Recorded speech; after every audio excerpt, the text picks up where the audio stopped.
that he was not speaking for the club, that they have not received any correspondence. Can the club pull up just because the players were involved in match fixing? From team that some players, confessed, admitted that they were involved in match fixing allegations. So we really don't know who is telling the truth. But like you said, the NNL are now saying that instead of pulling out, they are going to award points. But the implication is that those teams that have played tip in the past who lost will feel hard done. By teams who just go on and pick 3 points without kicking a ball. So we have found ourselves in a quagmire, and the earlier we resolve it, the better. Dumnodi, this is exactly the position that we were in towards the end of last season. Thankfully, we were able to resolve it somehow. But you brought the voice of Lawrence Katken the other time. This is a big dilemma for the National League. It's a big dilemma. Let's see what will happen in the next 2 games. Are they going to play the next 2 games? But what does the rules say? Have the rules been changed? Because this is going to be a big issue. Because if a team has beaten TIP before, or they've lost to TIP, especially the team fighting for promotion, it's going to raise another question as to whether this team is being, somebody is instigating the pull-out of TIP. Remember, TIP is a church. It's a church team. Church team. And it's a branch of Redeem in Abuja that owns the club. The story is that they are not happy that some of their players were involved in match fixing, and so but is that enough reason? If your players were involved in match fixing, why not discipline those players or report them, fish them out, punish them? When you know the implication of pulling out at this point, the controversies will generate, the suspicion will generate, because some club will come up with a statement now, especially the club fighting for promotion. Remember the story last season. Remember how this thing went to an investigation committee. They had to sit, and eventually we of course the 2 teams that got promoted, even though questions regarding the games about those teams, and even those who couldn't qualify, they were raising issues out some teams. So I think we don't want this thing at this time of the season. Team must continue, just 2 games left. 2 games left. But my problem is, what if they play the next game and they play the last 2 games? What will happen to this game against Ranchibis? And if it eventually turn the table in favor of Ranchibis? Well, let's leave that at the table of the Nigeria National League Board, headed by Emeka Nyama. Let's see how they handle this. And I hope that whatever solutions they bring to the table will be fair to everybody concerned, because we don't want to see this towards the end of the season. A club pulls out, and then some teams are able to gain points, some are not able to gain points, and it affects, at the end of the day, those who gain promotion and those who do not. We hope that we can sort that out as quickly as possible. All right, before we go on the break, good news for CSK Moscow. They've scored 1. As we try to update you now, they've scored 1. Is now Roma 5, and the game is in added time. I'm going to run through the results for you now. But who scored the goal? Ahmed Musa has scored 1 for CSK Moscow. So maybe he has something to show for his effort. His team has chopped 5, but he has scored 1. He can take consolation from his individual performance. But overall, the team conceded 5-1 on the first day of the Champions League. It's not good enough. It's not good enough. But they still have a lot of games to play. A lot of games to play. He's building his profile. He's playing Champions League for 3 seasons. 3 seasons now straight. And he's building his profile. He's building his profile. Okay, Bayern Munich has scored 1 as well over Man City. The game is already in added time.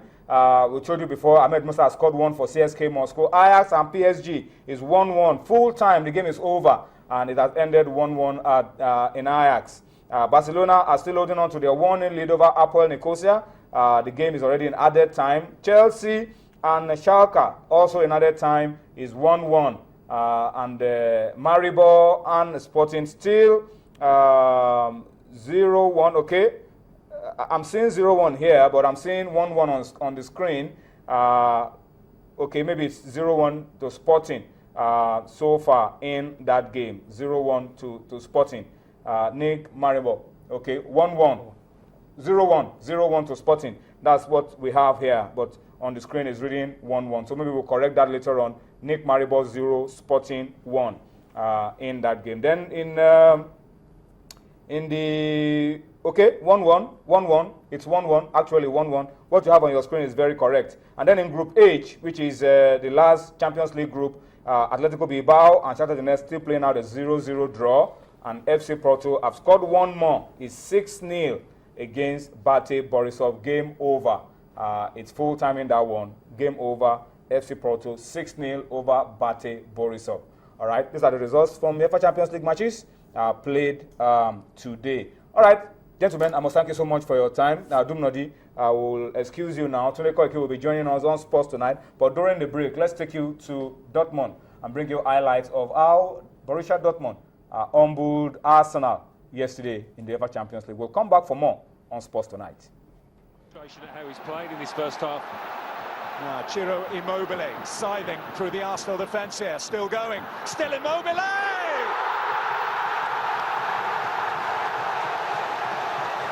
Absolutely magnificent from Ciro Immobile. Berg in the summer.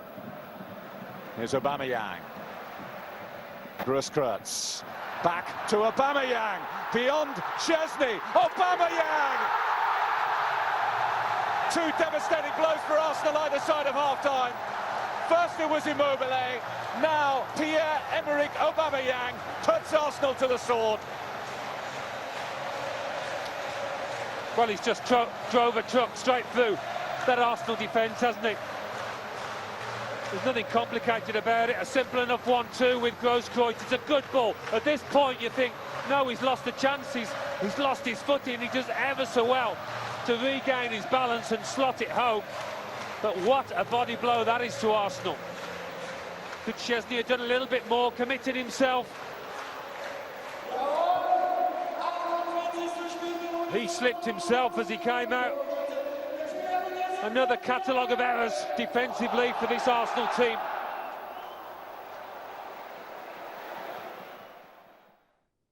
All right, so those are some highlights for you. Arsenal fans do not want to see that, but it's part of the game. You can bounce back to winning ways. You still have a lot of games to play in the UEFA Champions League. All right, we've made a change, and Tunde has joined us. Tunde Koiki has joined us on Sports Tonight. Tunde, good to have you. On the show. Always a pleasure. Thank you. Let's just quickly inform you that it's full time at Chelsea against Schalke. Chinedu Obasi came in as 86th minute substitute. So he played the last 4 minutes plus 3 of added time, 7 minutes of action for Chinedu Obasi. The game has ended 1-1 at the Stamford Bridge. All right, let's come home.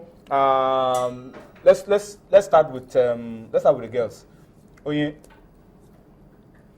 how are your girls doing? They're not my girls. No, because they are going to be in Namibia for the African Women Championship. But you've been following. No, they are women, actually. Our women. Our women. you. The farmer suddenly dissociates himself from his poultry. But the team played friendly today. Yes, they played the Sia boys. They played Sia One boys. Sia One boys, and they lost by a long Their goal. first friendly since resuming camp. Since resuming camp, they lost by a long goal. And the most important thing 2 goals to 1, actually. Yeah, 2 goals to 1.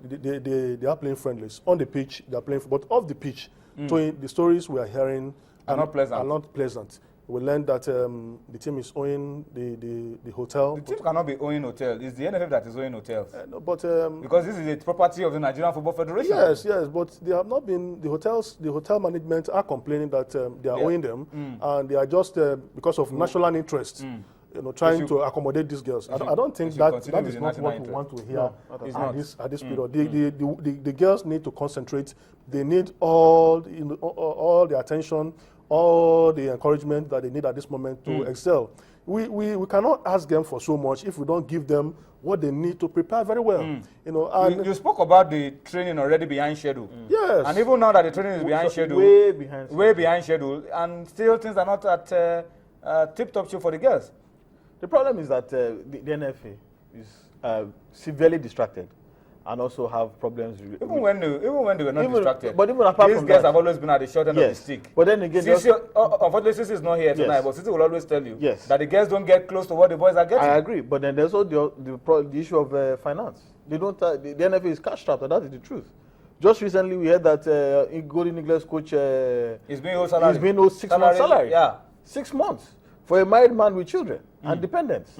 So I'm just hoping that the hotel would look at the NFA as what they are, that their credit is good. We all know. When the funds are released. I mean, we all know. We all read in the page of the paper when the money are released. The hotels are not NGOs. They're not NGOs. They're not charity organizations. They have to pay their workers. Let them keep details of how much the NFA will pay. They just keep receipts. The payment will come at the right time. But let's talk about let's move away from the football pitch and talk about the politics of what's going on.